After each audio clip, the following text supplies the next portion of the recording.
Salut à tous. Aujourd'hui, je vais vous présenter une campagne pour Ion's End qui a été réalisée par un Canadien, Shaw or Politzine ou Politzine, je ne sais pas. Dans ce mode campagne, le marqueur de point structure de Gravehold sera supprimé. On n'en a plus besoin.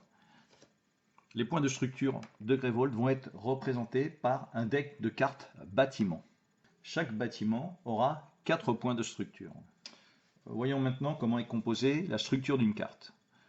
Nous avons son nom, ici l'Académie des Mages, un effet qui s'appliquera lorsque ce bâtiment sera détruit. Ici, pour l'exemple, c'est lorsqu'il est détruit, c'est marqué, hein. Alors, elles sont en anglais, hein, mais ce n'est pas très compliqué. Jusqu'à 2 mages peuvent chacun préparer un sort depuis leurs mains sur une brèche ouverte ou une brèche fermée. C'est un petit bonus. Et ensuite, en dessous, on aura un avantage qui se jouera pour la suite de la campagne. Lorsque je vais vous expliquer après comment fonctionnent ces bâtiments, si à la fin de la campagne, vous avez des bâtiments qui n'ont pas été détruits, c'est-à-dire qui n'ont pas subi 4 points de dégâts de structure, hein, un bâtiment endommagé repartira avec 0 points de structure en dégâts, vous aurez un avantage pour le scénario suivant. Donc pour le scénario suivant, vous pourrez, durant la mise en place de la partie, hein, votre configuration, vous pourrez préparer un sort de votre main de départ, tout de suite. C'est-à-dire quand vous commencerez à jouer, vous aurez déjà un sort préparé. C'est un bonus qui ne se fait qu'une fois. De toute façon, c'est à la mise en place. Une fois qu'il est réalisé, vous l'inclinez pour dire qu'il a été utilisé. Alors tous les bonus que vous gagnerez, ce ne sera pas forcément durant la mise en place, hein. Par exemple, si on prend le scribe, ici, on gagne un sort de la réserve du deck pour la moitié de son coût, arrondi à l'inférieur, c'est-à-dire un sort qui coûte 5, vous le paierez 5 divisé par 2, 2,5, arrondi à l'inférieur, vous le paierez 2. Mais c'est un effet one-shot, hein, c'est-à-dire une fois qu'un mage l'a utilisé, on ne peut plus l'utiliser, l'autre mage ne peut plus l'utiliser, et dans ce cas-là, on l'inclinera. Voilà, donc ces cartes-là, ces avantages-là, c'est uniquement pour les bâtiments qui n'auront pas été détruits lors de votre partie précédente. Nous allons constituer notre deck de bâtiments. Hein, on ne va pas prendre toutes les cartes bâtiments. En tout, il y en a 48. Hein, donc avec certains qu'on a 3 fois, certains 2 fois. Donc dans chaque deck, bien sûr, on ne prendra qu'un bâtiment spécifique à la fois. C'est-à-dire on ne prend pas 2 académies de mages. On ne prend pas deux bâtiments de même type. Alors pour constituer le deck de départ qui vous servira pour toute la campagne, hein, c'est-à-dire la façon dont on va préparer ce deck, ce sera uniquement pour le début de la campagne. Une fois que vous avez fait ça pour le début de la campagne, vous ne touchez plus rien. Donc vous allez décider du nombre de Némésis que vous allez combattre. Admettons ici, il doit y en avoir une de collée, 1, 2, 3, 4, 5, 6. Bon, moi non, je sais pas, j'en ai. Ah oui. Admettons ici, allez, hop, j'ai 7 Némésis. Je vais récupérer dans le deck 7 cartes multipliées par 2. Donc je vais récupérer 14 cartes. 6, 7, 8, 9, 10, 11, 12, 13, 14. Les autres bâtiments qui ne sont pas utilisés font partie du deck de bâtiments non utilisés. Vous allez voir qu'on va justement après s'en servir. Donc vous avez ces 14 cartes. Ces 14 bâtiments vont vous servir pour toute la campagne. Sachant qu'un bâtiment, quand il est détruit, vous le replacez dans le deck de bâtiments non utilisés. Alors, au début de chaque scénario, vous allez mélanger vos bâtiments et vous allez en prendre 8 face cachée. Voilà. C'est 8 bâtiments. Ces bâtiments-là, vous les mettez de côté, vous les remettez surtout pas dans les decks non utilisés. Alors, au début de chaque scénario, vous allez prendre votre deck de bâtiments, hein, qui au départ là est de 14 cartes pour 7 Némésis. Vous allez rajouter le nombre de bâtiments qui est égal au niveau de votre Némésis. Par exemple, ici, si je prends le masque tordu, je rajouterai 5 bâtiments. Ces 5 bâtiments, je les prends du deck qui sont non utilisés. Donc 1, 2, 3, 4, 5. Je prends ces bâtiments, je remélange mon deck, j'en prends 8. Donc vous prenez 8 bâtiments pour votre premier scénario.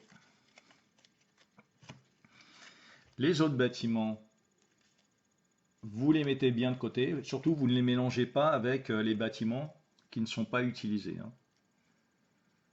Vous les mettez de côté. Vous placez 4 points de vie sur ce premier bâtiment. Et ensuite, vous pourrez mettre en place votre partie comme dans les règles de base.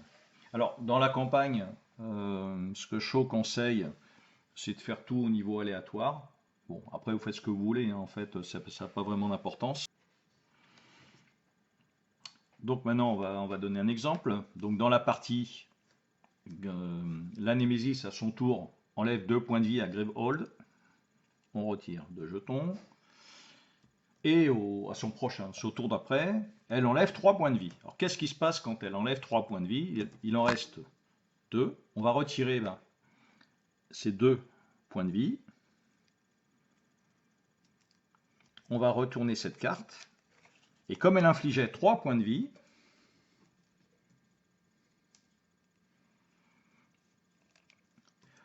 le bâtiment qui vient, au lieu de commencer avec 4 points de vie, n'en aura que 3. C'est-à-dire on inflige tout le temps tous les dégâts de la Némésis sur une ou plusieurs cartes. Donc cette carte est détruite. Donc on applique le bonus. Ici, on l'applique tout de suite. Celui-là ne s'appliquera pas puisque le lieu a été détruit. On prend ce lieu et on le met dans la pile de cartes bâtiments qui sont inutilisés. On ne le met surtout pas dans notre constitution du deck de départ pour la campagne.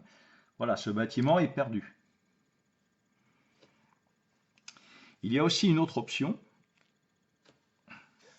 Ce bâtiment, il lui reste 2 points de vie. La Némésis attaque, elle inflige 3 dommages.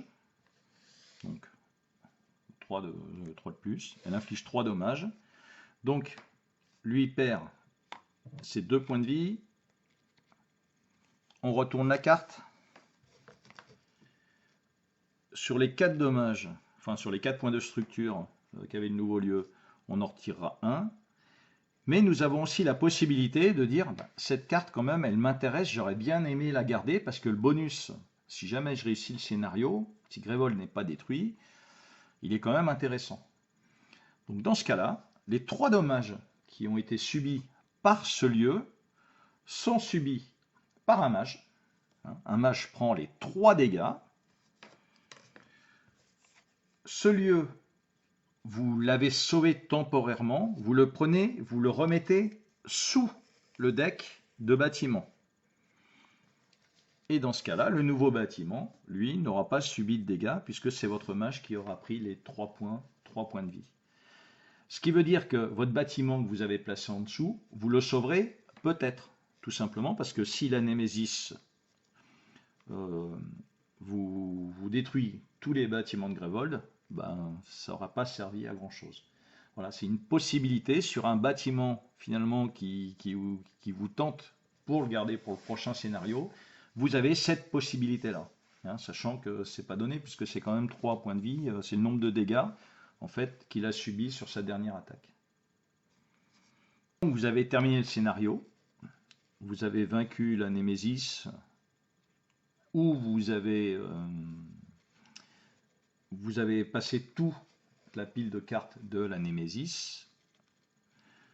Ces cartes-là, ces bâtiments qui n'ont pas été détruits, vous enlevez les points de vie qui restent, en fait les structures repartent à 0, vous gardez ces 3 bâtiments et vous pourrez en profiter au prochain scénario en prenant leurs avantages.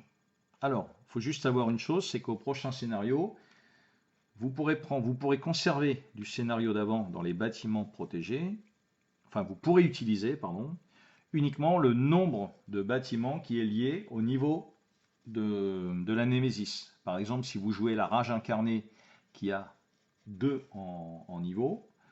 Vous, sur les 3, il n'y en a que 2 que vous pourrez utiliser. L'autre, vous la gardez quand même de côté. J'ai ces 3 bâtiments que j'ai protégés. Pour le scénario d'après, je vais reconstituer mon paquet. Je vais ajouter dans les bâtiments là, qui n'étaient pas utilisés, je vais rajouter le nombre de bâtiments liés au niveau de la Némésis. Mais admettons qu'à un moment, eh ben, je ne sais pas, il me reste 3 bâtiments dans le paquet. Je rajoute 3 bâtiments d'un niveau de la Némésis et je n'ai plus que 6 bâtiments. Ce qui veut dire que Gravehold a 6 x 4, 24 points de vie. Vous pouvez, dans ce cas-là, sur les bâtiments protégés que vous avez, décider d'en prendre par exemple 2 que vous venez mettre dans votre pile de deck de bâtiments. Et dans ce cas-là, bien évidemment, vous ne profitez plus du petit avantage de bâtiments protégés. Voilà. Donc les bâtiments protégés, en fait, peuvent vous aider à compléter votre deck si à un moment vous n'avez pas suffisamment de cartes. Alors sachant que vous ne pouvez en avoir que 8 maximum. Hein. Au début, vous en piochez 8. Et puis vous avez 3 bâtiments protégés. Vous n'avez pas le droit de prendre, en plus des 8, de rajouter 3 bâtiments protégés. Hein. Ce qui vous ferait 11 bâtiments x 4 points de structure. Ce qui vous ferait 44 points de structure. Voilà, ça, vous n'avez pas le droit de le faire.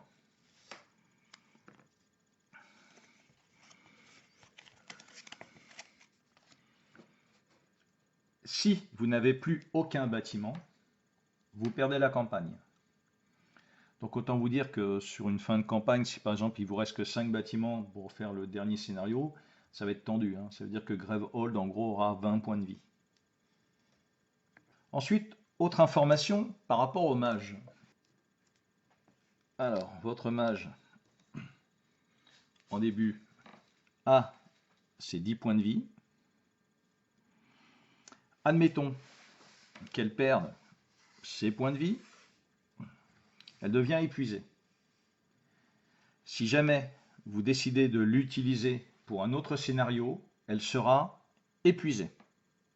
Et lorsque vous avez terminé votre campagne, donc s'il vous reste encore des bâtiments, hein, que ce soit protégés ou dans votre deck de cartes, vous gagnez la campagne. Donc lorsque vous gagnez la campagne, vous pouvez compter vos points de victoire.